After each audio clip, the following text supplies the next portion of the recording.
অনেকে বলছেন আজান দিলেও লোকমা খেয়ে ফেলা যায়, কিন্তু কিসের আজান সেটা বলেননি। বুখারীর যে হাদিসটা আছে আপনারা জানেন, সেখানে রাসূল সাল্লাল্লাহু আলাইহি ওয়াসাল্লাম স্পষ্ট করে বলেছেন, বেলালের আজানের পরে তোমরা খাও। বেলাল যে ভোরে আজানটা দেয়, মানে ভোর বলতে শেষ রাতে যে আজানটা দেয়, তারপরে তোমরা খাও।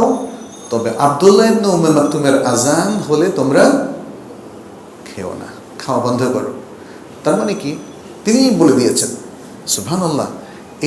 এই হাদিসটা পড়ার আগে আমি ভাবতাম যে আজানের সময় খাওয়া যাবে, এটা কেমন যেন একটা বিধান, আমি অ্যাকসেপ্ট করতে পারছিলাম না। তখন আমি আয়াতটা দিয়ে দলিল দিতাম, 187 নম্বর আয়াত সূরা আল বাকারা, ওয়াকুলু ওয়াশরাবু হাত্তা ইয়াতাবায়্যানা লাকুমুল খায়তুল আবয়াদু মিনাল খায়তিল আসওয়াদি মিনাল ফজর।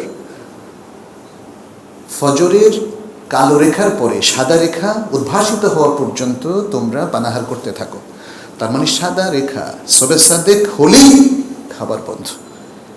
এটা আয়াতটা খুবই স্পষ্ট। আর এই হাদিস বলছে, যেটা বুখারীর মধ্যে এসেছে, রাসূল সাল্লাল্লাহু আলাইহি ওয়াসাল্লাম বলছেন কারণ বেলাল রাতে আজান দেয়।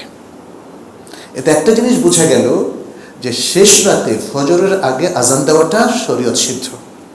এটাকে আমাদের অনেকে বলে তাহাজ্জুদের আজান, কিন্তু রাসূল সাল্লাল্লাহু আলাইহি ওয়াসাল্লাম কি বলেছেন এটা তাহাজ্জুদের আজান? নফল সালাতের কোনো আজান হয় না। রাসূল সাল্লাল্লাহু আলাইহি ওয়াসাল্লামের পারমিশন নিয়েই বেলাল এই আজান দিয়েছেন। বেলাল যখন এই আজান দিয়েছেন, রাসূল সাল্লাল্লাহু আলাইহি ওয়াসাল্লাম অনুমোদন করেছেন, এই জন্য তিনি বলছেন বেলালের আজানের পরে তোমরা খাইতে থাকো। তার মানে বেলালের আজান is okay, no problem, but it is at the end of the night. সুতরাং যেহেতু এটা নাইটে, রাত্রেই দেওয়া হচ্ছে, তোমরা খেতে থাকো। তবে আব্দুল্লাহ ইবনে উম্মে মাকতুমের আজানের পরে খেও না, কারণ তিনি আজান দিচ্ছেন ফজরের ওয়াক্ত হওয়ার সাথে সাথে।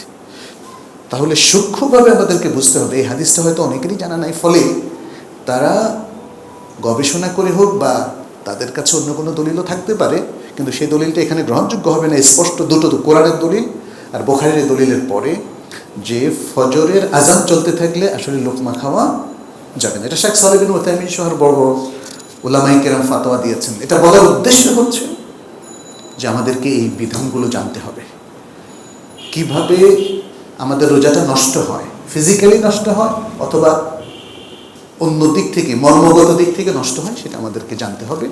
এরকম আলোচনা আরও অনেক হবে, আমি এখানেই